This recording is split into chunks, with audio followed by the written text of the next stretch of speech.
right on.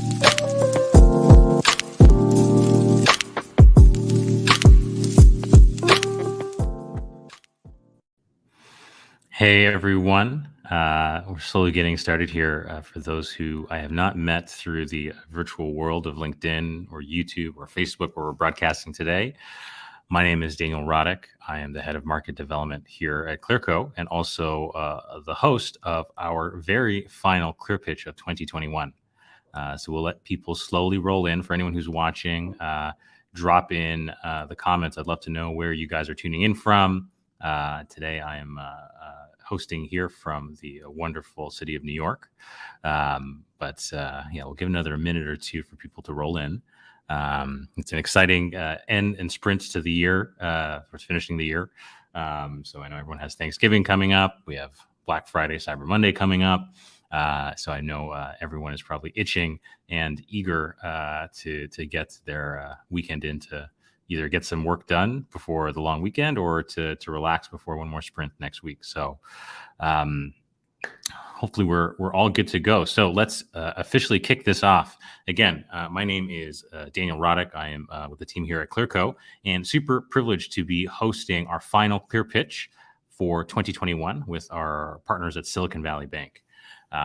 Over the next hour, we will hear from three exciting founders who've been selected as finalists to pitch their business based on innovation in their respective verticals and excellence in building an amazing online business. Each finalist will have 10 minutes to pitch their business, followed by Q&A from our judges.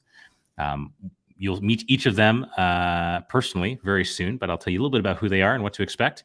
Our awesome finalists are first, Toby Smith, founder and CEO of All I Do Is Cook.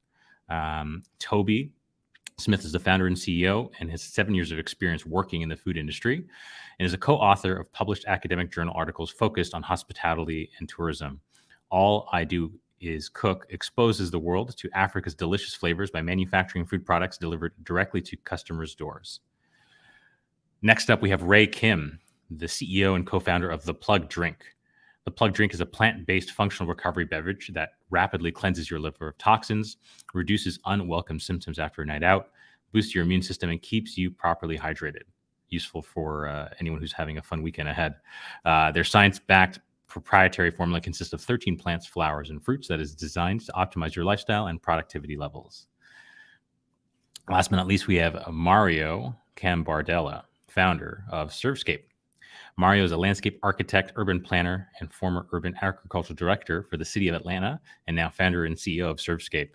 Surfscape is out to change the nursery business to save homeowners and landscape professionals time, money, and have a better plant delivered sooner. So a very warm welcome to our finalists, who you'll meet very, very soon. But what are they competing for? Well, we have an exciting prize package that they'll be competing for today. The winning finalists will walk away with a variety of tools and services to put towards their business growth, including $20,000 in cash. I think that's a pretty good way to go into the holidays.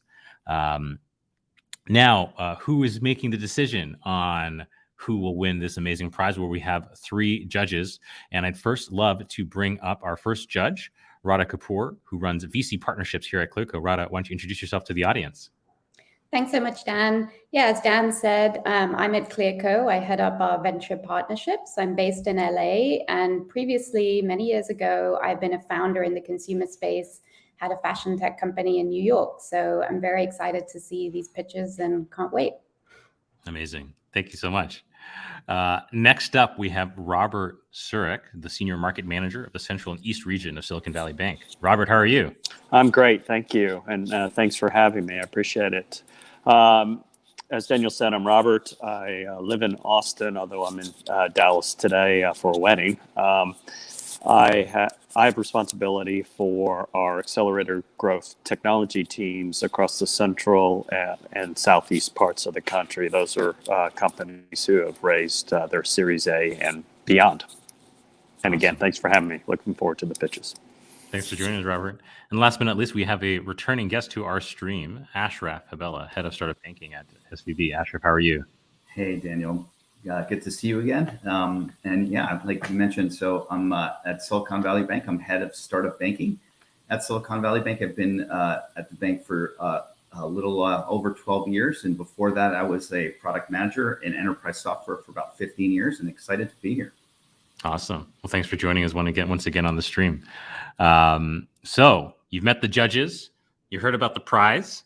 Now it's time to meet the founders. And so first up, I would love to call up Toby Smith to the stage.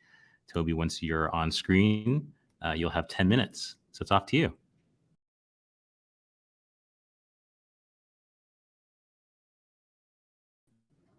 You're on mute, Toby. Unmute. And then Okay. we read. All right. Good afternoon, everybody. My name is Toby Smith, and I'm the founder at All I Do Is Cook.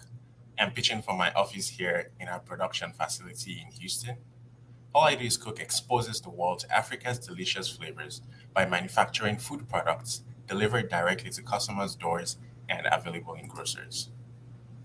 In 2015, I moved to the US from Lagos, Nigeria. 3 weeks into my stay, I got really homesick and missed Nigerian food. I searched Walmart, Kroger, and Target for some African flavor, but I couldn't find any of it. The closest Nigerian restaurant to me was 40 minutes away, and I had to make that long drive. Unfortunately, the food was nothing to write home about. So I decided to start a food blog to share my experiences with Nigerian food, and I quickly discovered that I was not alone in this problem. Nigerian flavor and African flavor is inaccessible outside of Nigeria. Many Nigerians and West African immigrants here in the US were dealing with the same problem: lack of accessibility to a quality African culinary experience. Not only that, but the available options were inconsistent. There is underrepresentation of African flavors in the frozen aisle and in the condiments aisle. It's pretty inconvenient, and sometimes it has poor quality. So that's why we created All I Do Is Cook. All I Do Is Cook makes African cuisine accessible for the customer via producing quality food products and customer accessibility via an online store and omni-channel distribution. We're ensuring that a customer has a consistent experience by using tech in our production process, from the product development to the packaging, educating the market about African culture and cuisine, and also we're giving the customer more avenues to enjoy African flavors with multiple hubs around the country. We take away the burden of prepping and searching for African flavors and deliver ready-to-eat meals to customers' doorsteps. And these meals and condiments are available in grocery stores around the USA. Like this condiment made out of Scotch bonnets, these are available in 2 grocery stores here in Houston. Our target market consists of Nigerians, Nigerian Americans, African Americans, and any demographic that wants good food. We're starting with the 1 million customers in our target market for a $456 million opportunity, then expanding to Canada and the UK for a 2.28 serviceable available market. And we will finally expand to other countries in the European Union for a larger $200 billion total available market. Since we started in 2019, in our first year, we did $109,000 in revenue, and that number tripled in 2020. In 2021, we have seen a 150% growth in revenue from 2020 numbers. Since we started, we've generated over $1.3 million in revenue. We've shipped out 8,000 orders. We are now in 2 grocery stores here in Houston. We have sold over 20,000 products, and we have built out a 2,600 square foot manufacturing facility. All of this has been achieved with zero marketing dollars, no funds raised from outside, and has been largely built organically around user-generated content. Also, there's growing demand for this product and for this service in Canada. Now, what do we do? All I Do Is Cook offers ready-to-eat meals, pastries, snacks, condiments, and a beverage line is in the works. And customers go online, they purchase their desired All I Do Is Cook meals and products through the company website. These products can also be picked up curbside here in Houston, Texas, and the condiments are available in grocery stores here in Houston, and we plan to get into other places like H-E-B and Target. And these items will be available in restaurant supply stores very soon.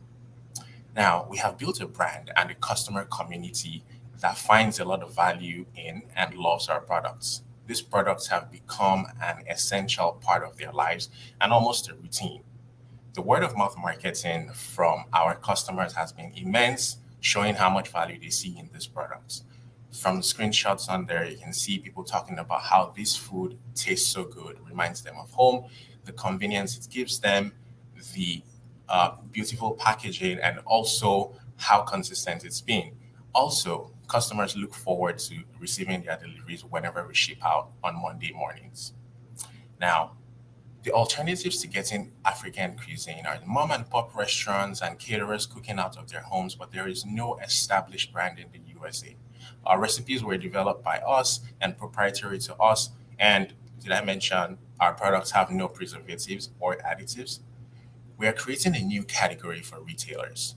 When you go to the grocery store, you can see a dominance of Indian flavors, Mexican flavors, Asian flavors, but there's that absence of African flavors on the aisles. We have quality products. We have amazing customer service, as our customers say. We're accessible with our online store, and you can shop from us from anywhere in the US. We have our own production in-house because we've noticed that other brands that try to do this aren't able to keep control on the quality of the produce. So we decide to house our production in-house and make sure every single item that leaves our doors is up to our quality standards. Also, our model is very, very scalable, as we will be making these premises and doing this all over the US and taking it to other countries. All I Do is Cook makes its money from its e-commerce channel with the online store. And we also have the curbside pickup option available in Houston, Texas. Our prices range from $8 to $35, and we have a gross margin of 52% on that. On the wholesale side of things, we're going to be selling to restaurants, grocery stores, hospitals, schools, and many more. And on that, we're going to have a margin of 70%. Since we started in 2019, we have spent $0 on paid ads. We have a community that has been built largely based on word of mouth. Our customers have consistently brought in other customers, which has led us to roll out a rewards program, which will have a referral option in 4 months, where our customers would actually get dollar benefits for the referrals. Currently, we also have bundled products on our store to give the customers more value for their buck. We have 2 of our products from our condiments line in Phoenicia Specialty Foods here in Houston. We're planning to expand to the HEBs, Targets, and Walmart, and this will create a funnel for the customers to be able to discover us and try the other products that we have. Last but not the least, we're looking to secure brand partnerships to put our products in front of a different demographic of customers and a different set of potential customers. At All I Do is Cook, we have an amazing team. I have 7 years of experience in the hospitality industry, a background in accounting, and knowledge of the hospitality industry in general. My co-founder, Bethany, is a French-trained chef from the Culinary Institute of Leonard here in Houston, and our CTO, Margaret, is an amazing person with tech experience and e-commerce experience as well. She has so much knowledge about product development and that field. Now, as Nigerians that have lived at home and abroad, we have a first-hand knowledge of how inaccessible African cuisine can be abroad. We have the drive, abundant wealth of knowledge about the food. We have the determination. We have the roadmap to be the industry-leading brand for African flavors. And we're going to turn this solution into a billion-dollar company. For our next stage of growth, we are projecting to have $2 million in annual revenue, selling 40,000 products, 12,000 annual orders, 4 B2B customers, and 6 grocery store listings. With global attention on African culture, music, food, sports people, we have found the missing link is the access to the cuisine, and we are here to solve it. With the winnings from this pitch competition, we will be partnering with the Food Science Lab to analyze our products to get them ready for the frozen aisle of major brand distributors, and also educate our customers on what's in the food and how it benefits them. Also, we're going to be able to purchase steel skillets for our kitchen, which will guarantee us a more consistent product and also cut down our production time. The food industry is broken because of the glaring absence of the amazing flavors of an entire continent. Almost everyone has a Nigerian friend. You can now enjoy their favorite meals shipped directly to your doorstep. We are building an ecosystem that will house multiple billion-dollar companies, and winning this competition will help us go forward faster. We really can't wait to feed you. Thank you. Amazing. Thanks so much, Toby. First up, we have Radha to come on stage and ask. You have 2 questions for Toby. Thanks so much, Toby. That was really awesome. Super interesting. So in terms of how does it? So if I want to make an order, how much in advance do I submit my order? So we have order periods from Sundays to Saturdays, and then if you place your order between Sunday and Saturday, it gets shipped out on Monday morning. Okay, so you're shipping once a week. Yes, we're currently shipping once a week, but we're planning to have additional days of shipping just so people have the flexibility in ordering. Okay, and is there a minimum order? No, there's no minimum order. We have our condiments available. If you're purchasing just condiments, you pay a different shipping fee because, well, the packaging is different. If you're ordering the frozen ready-to-eat meals, the shipping fee ranges from $25 to $40, and our customers have been paying such premiums for these products, which also, stresses the fact that this is of value to them and this is something that they need. It's essential to them. Okay, great. Thanks so much. Thank you. Awesome. Next up, we have Ashraf. Great, Toby, that was really amazing, and congratulations on your success, and looking forward to it continuing. Just a phenomenal presentation. Thank you. I had 2 questions. One first is just around your marketing strategy. Right. And there's a lot of, it's a beautiful idea, but it has a lot of complexity on the marketing side. Potentially, you've got a target on the B2B side, you've got a target on the B2C side, you've got a target of taste buds that understand the delicacies, you've got new taste buds. So how are you thinking about sequencing your marketing strategy, and how do you expect that to then eat into the margins? So right now, as I said, we've been doing $0 spends on marketing, and it's been our customers who have been champions of the brand to start with. Now our customers are spread all over the country, and the best way to actually solve the problem of accessibility is to get them this food and these products anywhere that they are, either by shipping it directly to their doorsteps or having it available in the grocery store that's down the road 5 minutes from their houses. Now we have figured out that we understand the production of these products and these food, and just what we need to do is have the distribution channels in place. Now the demand is enormous. We have been selling out every week for the past almost 2 months, and we are trying to increase our production capacity. This shows that there is that demand for it. There are so many available avenues to expand. I'll say the marketing, we haven't raised any money so far, but we are looking to make sure that we can actually spend some money and give customer rewards in order to make sure those margins are the same. Also, the margins are going to probably get better because we're doing a lot of manual processes and we're doing things by hand, but scaling the production process using economies of scale is something that we're going to take advantage of to make sure that we're keeping those margins as well and as good as they should be. And since we've been running this for 3 years and we've just been reinvesting profits into the business has been profitable since we started. Mm-hmm. And we're trying to just make that better and also make sure the customer is well sorted out. That's wonderful. Well, why don't I have plenty of other questions, but I'll hand it back for the sake of time. But thank you, Toby. Appreciate it. Thank you, Ashraf. Thanks so much, Ashraf. Last up, we have Robert. Toby, great job. And love to hear pitches from fellow Texans. So very nice. So I guess I wanted to focus in on the scalability of the business. Right. And you talked about there's no lack of demand, but there is production capacity constraints. So what all is involved in increasing the capacity, including the cost, so that you can meet current and future demand? The cost to increase the production capacity is a commercial kitchen. We're currently in 2,600 square feet. We're looking to expand to have a total of 7,600 square feet. And we're predicting that with that increase, we'll be able to 4x or 5x our production capacity.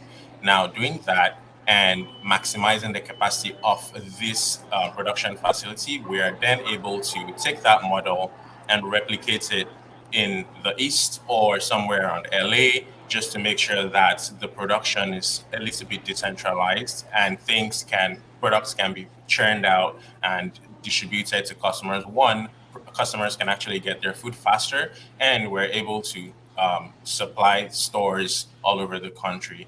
The cost implications of this would be between $1 million to $1.3 million to build up from scratch, this kind of production facility somewhere else in the country. And just depending on the cost, that we're calculating this based on what it costs us to do this in Texas, but it could be cheaper elsewhere. And one more benefit would be getting closer to products and getting closer to raw materials, and that's going to help margins as well.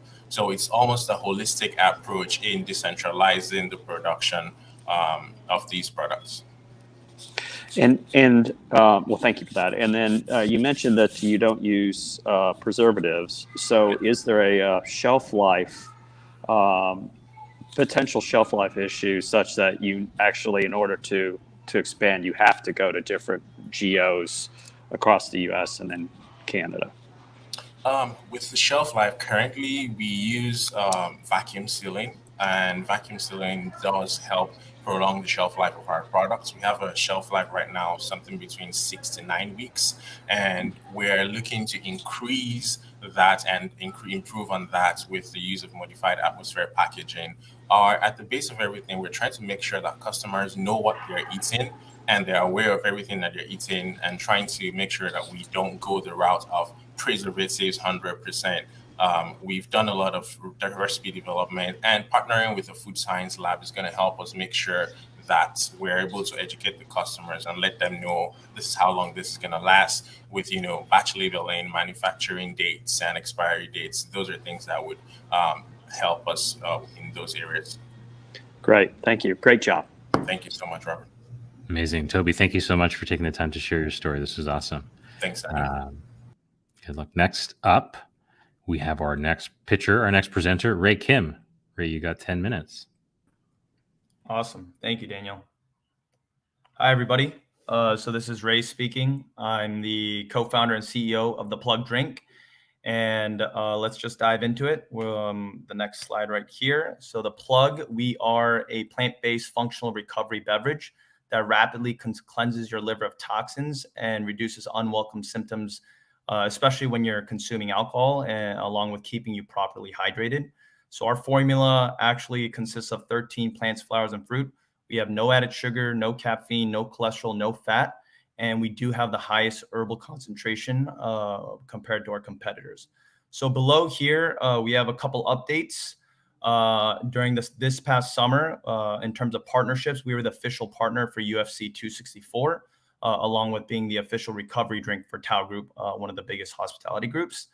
And as of November this month, we're in roughly around 700 plus stores throughout the country, primarily 500 in SoCal, which we built ourselves with our own in-house sales team, going door to door during the heart of COVID in less than 10 months, along with partnering up with certain distributors in Michigan and Pennsylvania as well. And then we just launched across 49 BevMos here in Southern California, which was our first real big box win, along with continuing our road shows. We actually have one today in El Monte with Sam's Club, and we're about to roll out across various southwestern states, along with our partnership with GoPuff, which we're live in Southern California, and we're going to be announcing ourselves across 8 other metro markets in the coming weeks. So a little bit about our team.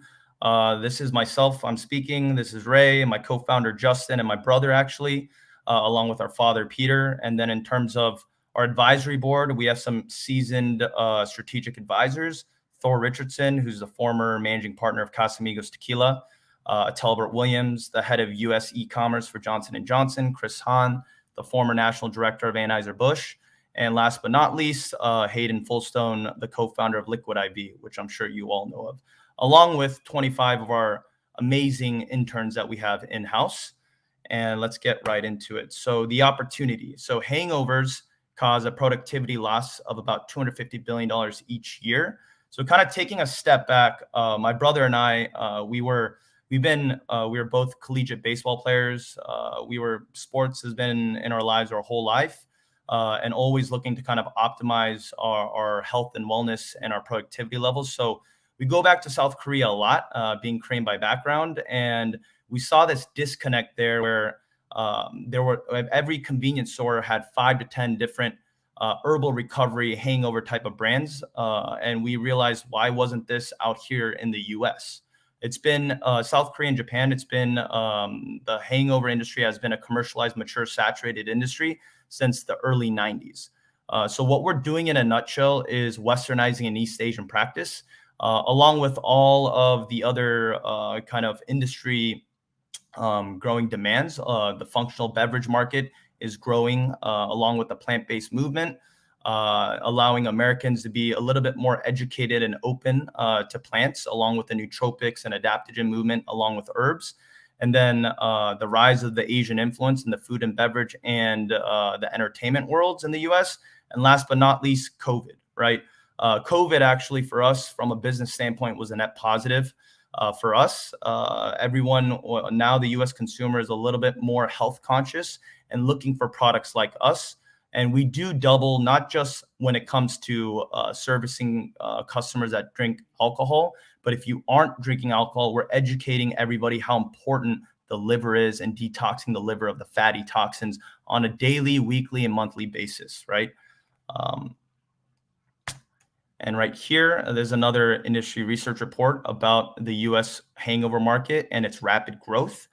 And then right here, the way we kind of view our space, I would say kind of taking a step back, half the market, we view it as our hydration competitors. We don't look at them as a direct competitor, but they do kind of bleed into our space and vice versa. When you look at our direct competitors, these are your 3 to 4 plants and a bunch of vitamins, along with some of the names up here. And we believe the main reason why they inject their formulas with all the vitamins is to mask the overall effectiveness of the herbal remedy itself, right? When you look at our formula, it's actually reverse. We have 13 plants, flowers, and fruit, and no added sugar, no caffeine, along with the taste aspect of our product. My brother and I, we focused on the taste for 12 plus months prior to even launching, starting with 80 different iterations, sitting around the dinner table with our mom and dad, testing all the products till we found something that we thought would resonate well with the US consumer and the Western world, right? And then last but not least is our branding, which we've spent a lot of time, and we wanted to make it look very modern and sleek, where it would appeal not only to the older consumer, but not shy away the younger ones as well, right? And our main mission here at our company is actually to optimize everybody's proactive lifestyles by educating them about the power of plants, right? And by taking our product, the Plug Drink, you'll be able to do more in whatever form of productivity that may be the next day. It could be going to work, it could be going hiking, or even building a puzzle, right? We understand that everybody is different, and we do realize that. And at the very, very core level, we're educating everybody that time is very valuable, right? And these are some of our use cases down here. Besides detoxing the liver, we're also really big in the hydration, immunity, energy, and also anxiety. And these are some of our beautiful 13 plants, flowers, and fruit that have multiple use cases, not just for the liver, but also for the inside, for the gut, and also for productivity. So when we look at our direct competitive analysis here, side by side, we do have the highest herbal concentration out in the market, and you can kind of see all the other touch points here. And we're always focusing on improving our formula and our overall effectiveness. And the other thing that we're also about to infuse, which you're hearing it here first publicly, and we're going to announce this sometime in January, February, is we are infusing electrolytes into our product, the Plug Drink. And it's going to be the first time any herbal recovery drink captures both on the metabolic side, plants and herbs, and on the hydration side, electrolytes, which we're very, very excited about. In terms of, we've had some success, I would say, in gaining national recognition. We just announced that we closed our seed investment round of 1.5 million with some notable investors, some venture funds, along with some celebrities and athletes you might recognize, like Grammy-nominated rapper Jack Harlow, NBA's top shot blocker Miles Turner. We also have the cornerback from the Cleveland Browns, Troy Hill, along with Kevin Gold from Combo Ventures and the co-founder of Glamnetics. And these are some of our select clients and partners. We are available nationwide online, and that's where we've seen our biggest growth. And just to give you a little bit of the growth numbers there, we launched back in May 2020 was our first real dedicated month of sales. We hit our $1 million run rate this past April, and we're on track right now to achieve over 7 figures in sales this year. And that would translate into a 600% growth from the year before. And these are some of our brand partnerships. We are partnered up with the Wish House, which is by wish.com, along with UFC, Tao Group, Hwood, and along with some of the other names here. And this brings out the brand awareness for us, and we're always front and center, whether it is through UGC influencer reviews, testimonials, and really leveraging the power of these brand partners as well. And this is a little bit about our company timeline, but overall, we're really focused on creating our online success into the offline push. And we are securing a lot of big box retailers and distributors that we're in talks with. So Q1 and Q2, look forward to seeing us in your stores, but we're really excited about what's in store and can't wait to kind of unveil our product to everybody here in the US and outside the US as well. Thank you. Amazing. Thank you so much. Well, I see a lot of your supporters jumping into the chat. So shout out to everyone who just jumped in a few minutes ago. First up, we have Ashraf. Hey, Ray. Congrats on the success. You all are making this hard to pick a winner. So far, 2 excellent presentations. And I love your passion for the idea as well, right? And I think great entrepreneurs really care deeply for what they're doing, and it stands out to me. So congrats. A quick question on sort of manufacturing, supply chain, with all that we're hearing on the supply chain right now. If you could kind of 2-part question, sort of where is it being manufactured, and then how are you getting ahead of potential supply chain issues as we head into next year? Yes. Thank you, Ashraf, for that question. And we are manufactured in South Korea, which is the leader in our space.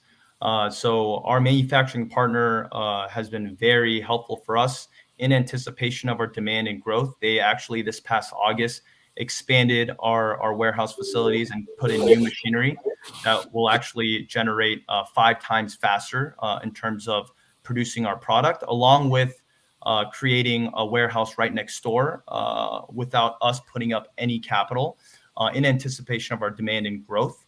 So that's on the first part. And then out here for the supply chain issues, to get ahead of it, our father is actually an entrepreneur as well. So we're always in the loop, and he's been solely in the offline retail distribution space for the last 30 plus years.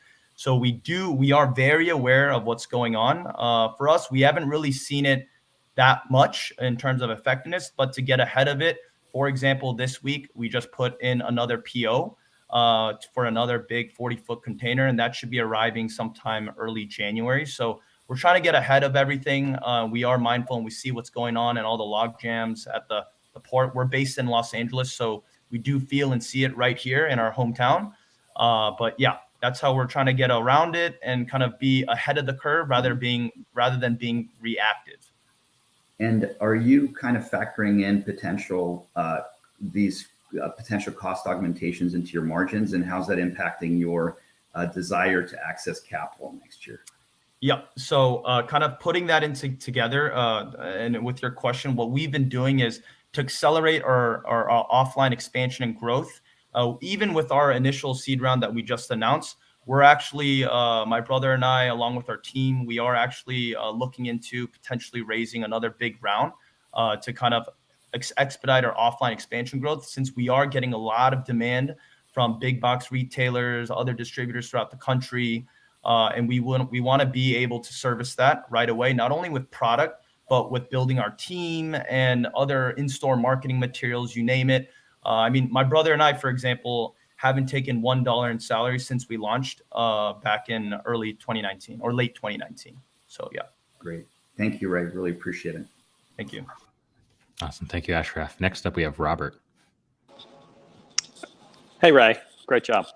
Thank you. Glad to see the my hangover formula of greasy food being recognized on that first slide.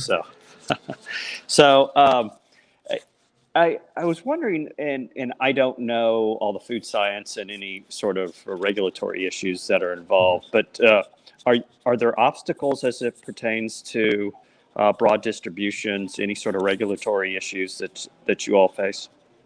Yeah, no, that's a great question. Thank you, Rob. For us right now, obviously, we have two types of customers at our company. We have the customers that consume alcohol, and then which is the majority of our customer base right now. But we also have a small but really rapidly growing customer base that want to use our product for a liver detox supplement, right? We are a dietary supplement, right? So in that regards, we're actually looking at in December launching another liver protection type of SKU, and that's something that we're really excited about. And for us, when we look at the landscape of really kind of playing within the sandbox, right? A lot of people are miseducated, especially with Americans and other people worldwide. That what really causes or can cure, nothing can really cure but a hangover, right? When it comes to that, at the core level, what we do is we break down the acetaldehyde alcohol in your liver. We don't suppress the glutamate in your brain, especially when it comes to drinking.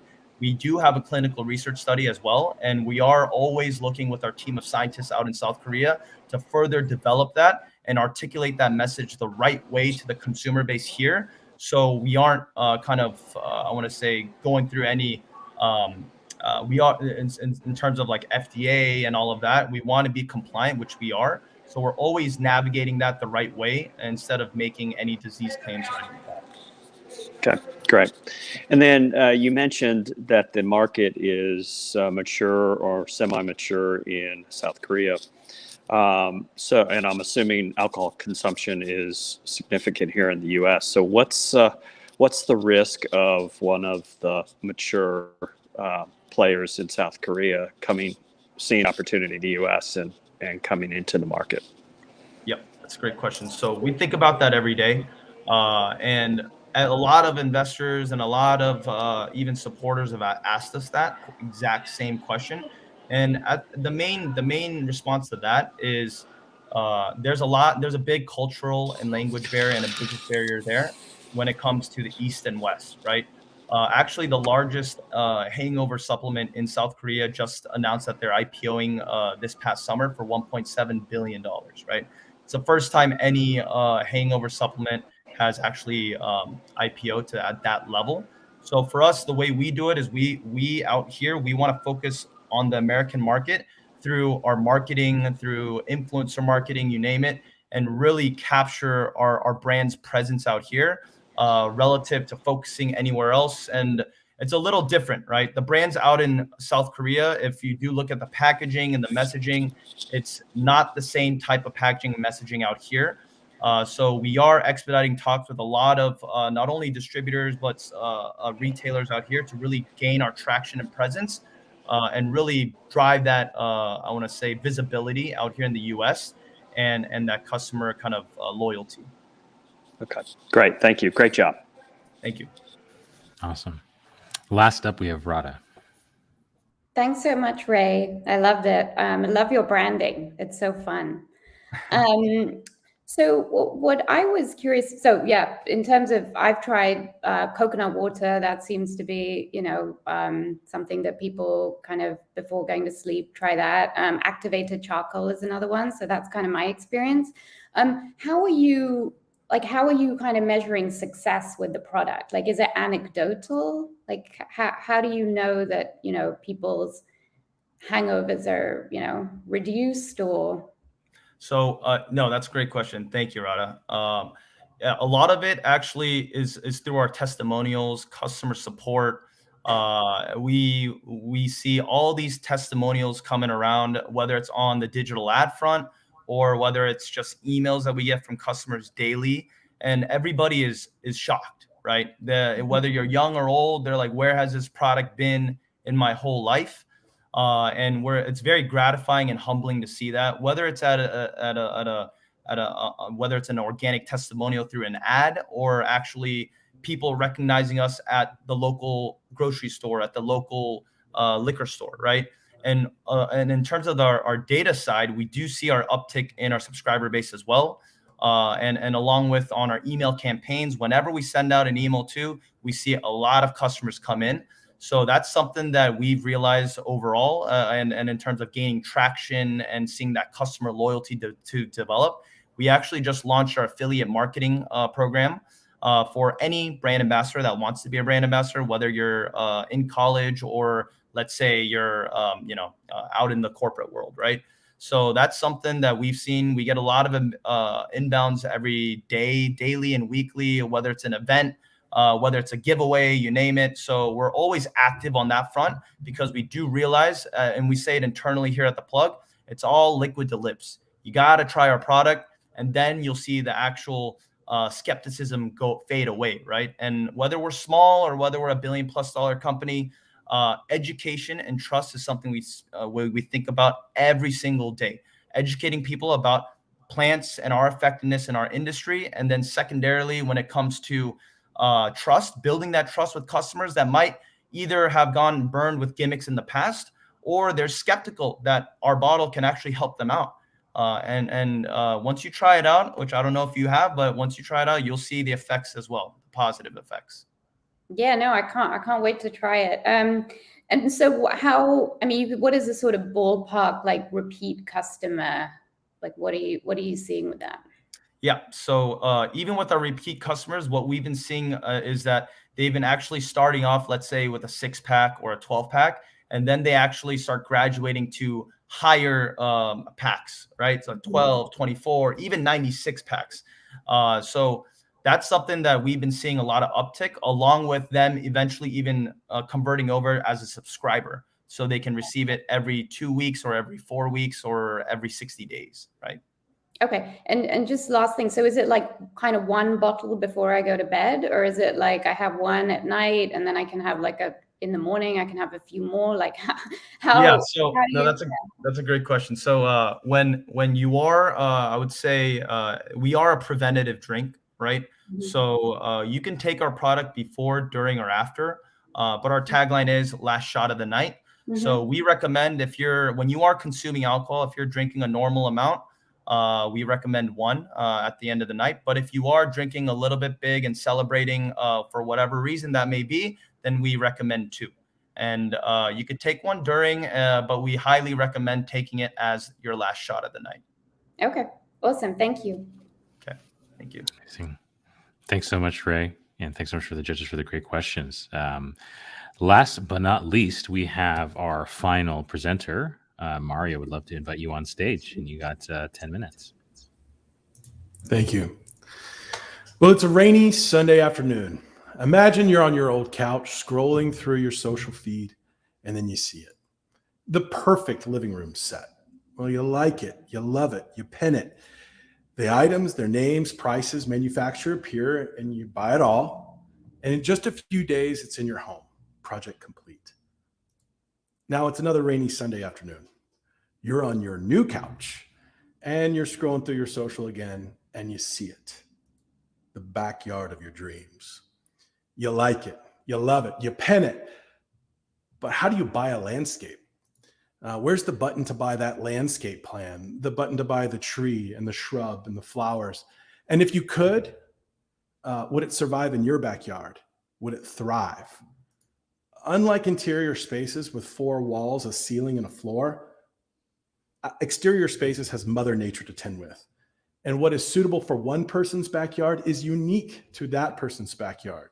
The sun, the shade, the water, the soil, all critical considerations require a site-specific solution and a series of professionals, landscape designers, local plant experts, and professional installers to make your dream landscape a reality. I'm Mario Cambriella, landscape architect, CEO, and founder of Surek. Surfscape streamlines the inspiration to installation process for your dream landscape, where you can choose from experienced local landscape designers, gain access to the largest selection of locally grown plant material delivered to your door, and get recommendations to quality local contractors specifically vetted for your project. Surfscape delivers dream landscapes in 2 simple steps. Step 1 is to plan your plants. Take a quick survey to gather your style, scope, favorite plants, and budget to see which design project meets your needs. Then get matched with an experienced local landscape designer for a one-on-one consultation. Then in just a few days, review a customized landscape plan for your property. Step 2, plant your plan. Finalize your order with your designer. Get your plants delivered right to your door. You can elect to have your designer at the delivery to lay out the plant material for you. And if you don't want to get your fingernails dirty, get a recommended contractor to get the job done for you. Surfscape is online only. We do not waste resources on large, expensive brick and mortar retail nurseries. Instead, we sell and distribute thousands, not hundreds, of plants direct from the farm at a 52% margin with a fraction of the traditional overhead. Surfscape launched in April of 2020. And since that time, we've completed over 200 design orders, 20 in the last 30 days. We've designed projects for Netflix, HGTV, NFL football stars, and people you have never heard of that just wanted to grow more joy in their lives. To date, we've successfully delivered over 2,000 plant orders to Metro Atlanta. And by the end of the year, we're projected to eclipse $1 million in total plant sales since our launch. Yet, this was just a fraction of the $1 billion industry in Georgia alone.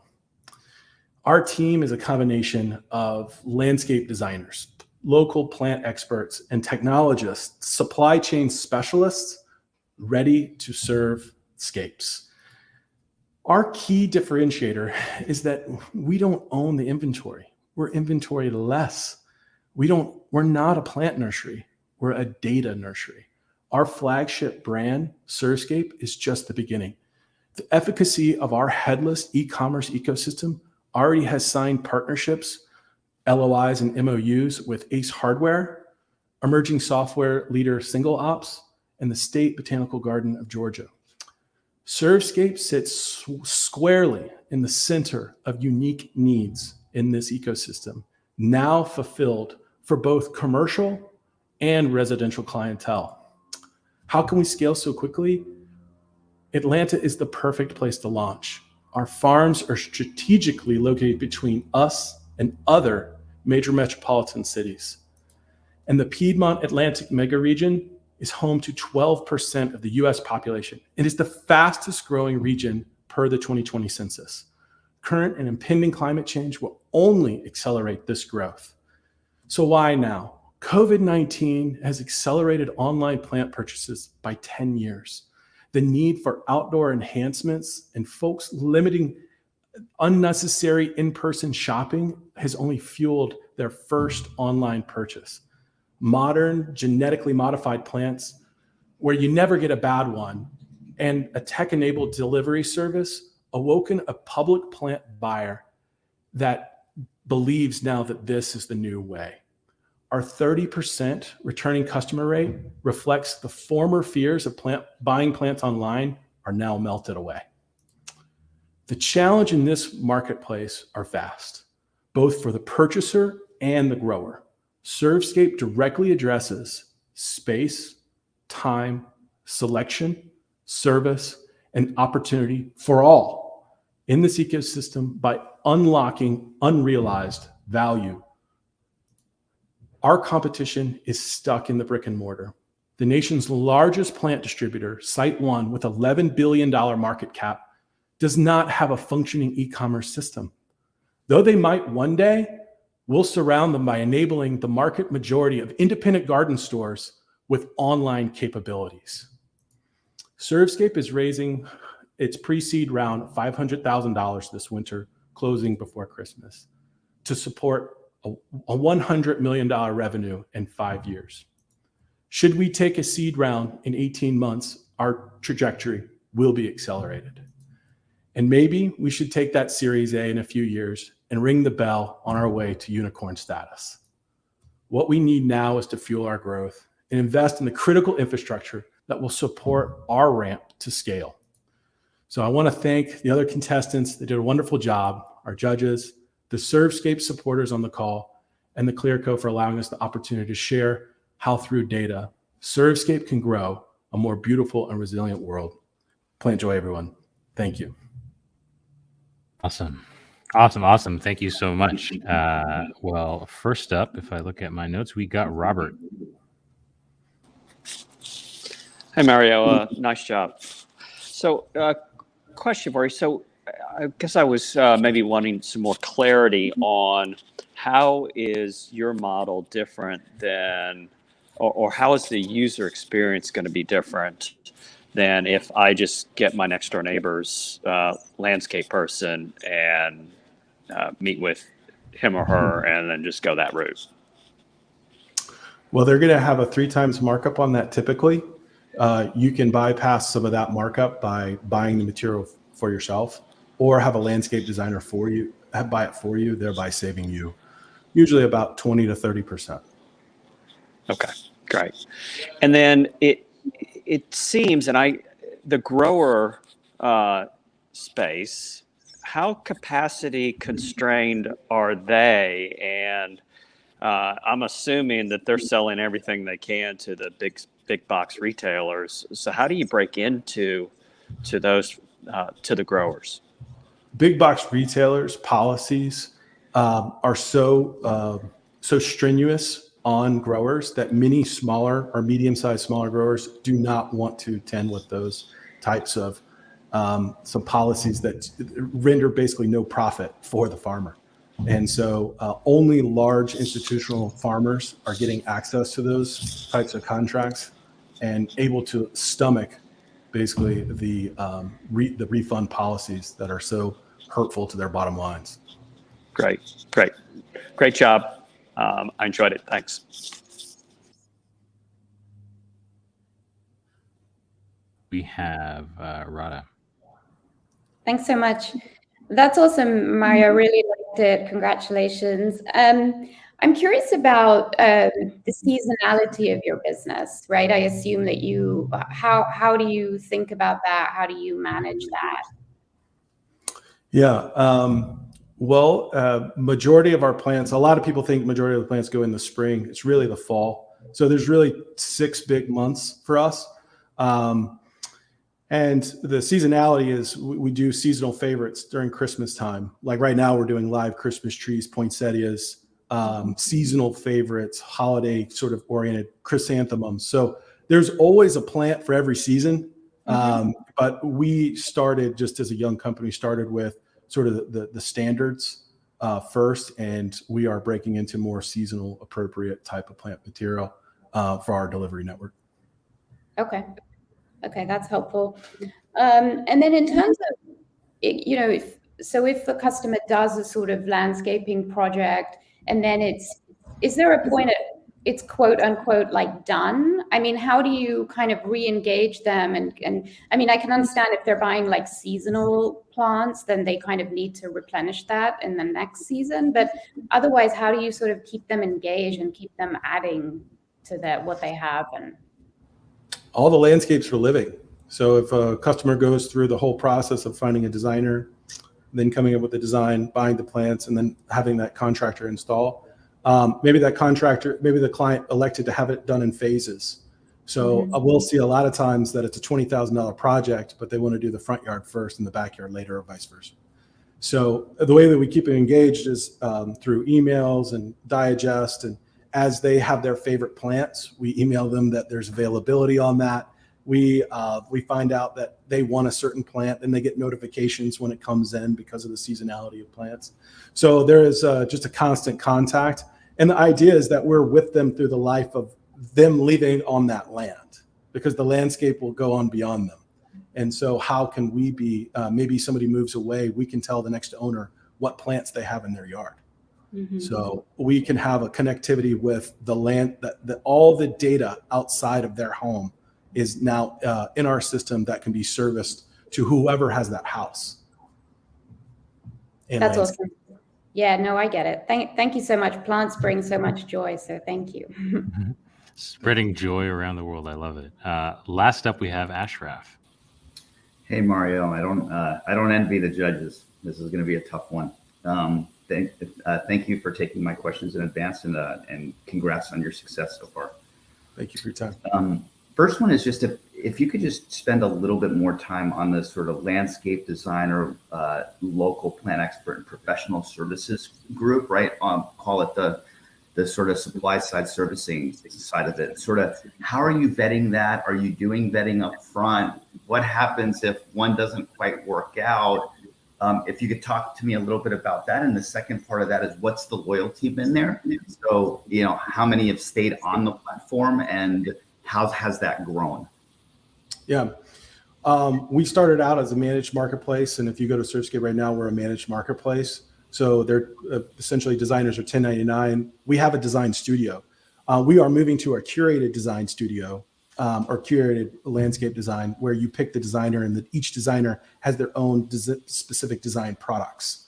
And so that enables me to scale. I can't manage 100, but through a curated marketplace, we essentially, who manage that is the reviews of the customers. So they review the designer and how they perform. And then the same as the contractor. So the contractor is more of a curated marketplace. So as it relates to the designer, we have, in each one of our locations, we'll have a design studio where it's like a co-work space, but for landscape designers. And so it's outfitted with drafting desks and big lights and all the tools needed for the trade. And there is a sort of a sense of camaraderie that it's almost like a little club of landscape designers. And that's the sort of the vision of it.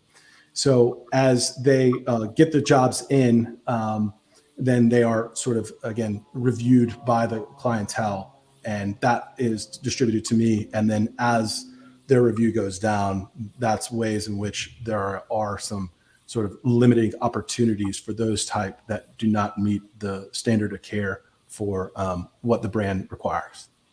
Got it. Thank you. The next question is about just revenue. So if you think about where you're making money today, just if you could just double click on that again, but also, how do you plan to make the revenue in the future? I could see opportunities for revenue generation in multiple places. So I'm kind of curious what your revenue roadmap looks like. Well, we believe, like, our competition in Atlanta does $100 million in plant sales. We believe that, and there's really not a lot at the serious hobbyist scale.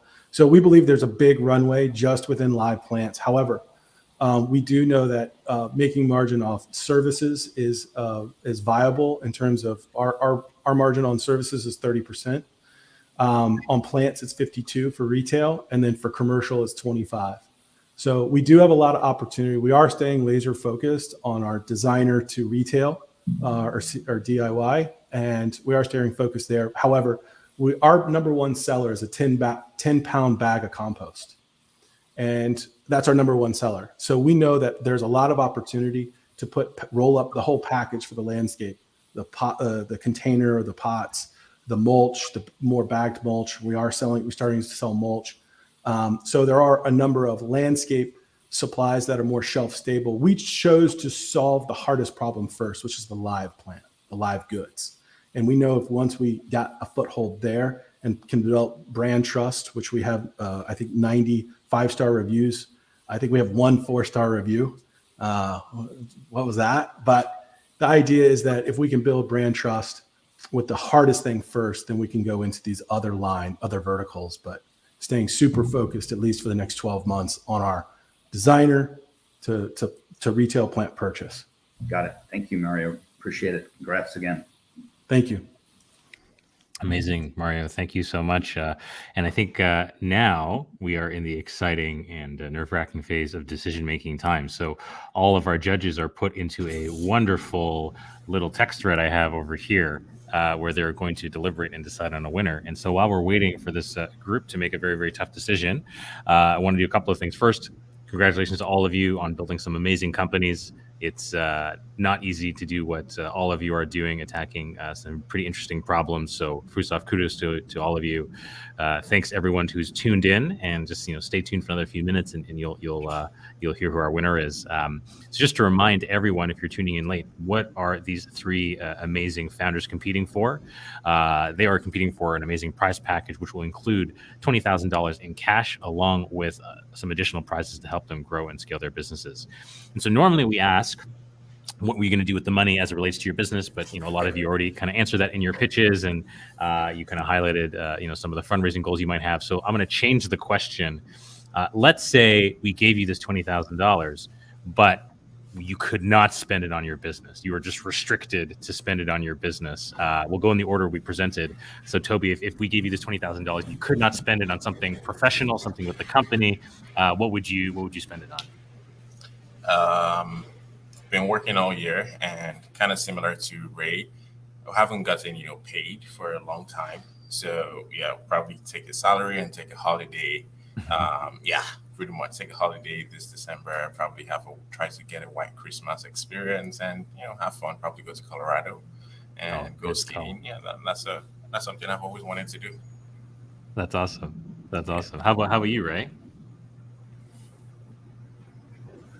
For me, same with Toby, right? My brother and I, we've been kind of in the weeds, kind of grinding away. But for us, I would say it'd be nice to kind of, give back to the community. So we're very involved out here, at least in Los Angeles, in giving back to different foundations.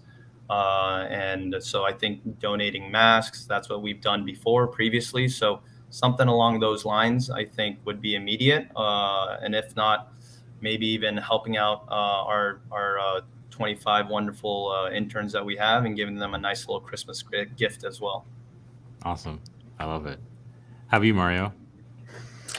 I left a position at the city of Atlanta where I was as the city and the nation's first urban agriculture director. My job was to go into food desert areas in Atlanta and build farms and gardens. That was my job, and it was a dream job. And I left to go pursue this dream as well. But I felt like I left a lot of unfinished business. So I would like to go support some of these farms and gardens that are really at the front lines of food insecurity in Atlanta. Very cool. Very cool. I love it. Well, no, thanks everyone for sharing that. And it's almost the end of the year, guys. I know it's it's a rough time. So where I'm still seeing the judges deliberating away. So another thing I want to think about is as you kind of go into 2022. Another question for all of you. We'll go reverse order this time. So start with you, Mario. What are you most excited about for next year? Whatever comes to mind for you. A bigger team. We've been just running really hard on a few people. We don't have a marketing person. We haven't needed one yet, but we're just getting so many customers, and I think it sounds like Toby and Ray may be in the same boat, where you just feel like obliged to help customers, and that type of marketing is the best marketing for me, right? Us right now is returning customers. And so just having that sort of sense of community facilitator, community coordinator, we can couch it as a marketing person, but the idea is that we really need a little bit bigger team, because our community is getting large enough to need that sort of facilitation. Awesome. How about you, Ray? For us, just echoing both Toby and Mario, yes, it is being one of the, I guess, not so positive sides of growing quickly, right? Is we all get overwhelmed. There's a lot of things. There's a lot of moving pieces. So for us, it would be also building out our team a little bit more and onboarding certain applications that we would like to. It's just we got to be budget conscious, because at the end of the day, we are still a small startup, right? So I would say around those fronts and those touch points are to kind of optimize our workflow, whether it's internally or externally here at the Plug. Yeah. Awesome. How about you, Toby? For me, for us here, all I do is cook. We'll be focusing more on building the team. We currently have just 4 people working at a production facility. We don't have a marketing team, dedicated marketing team or dedicated growth team.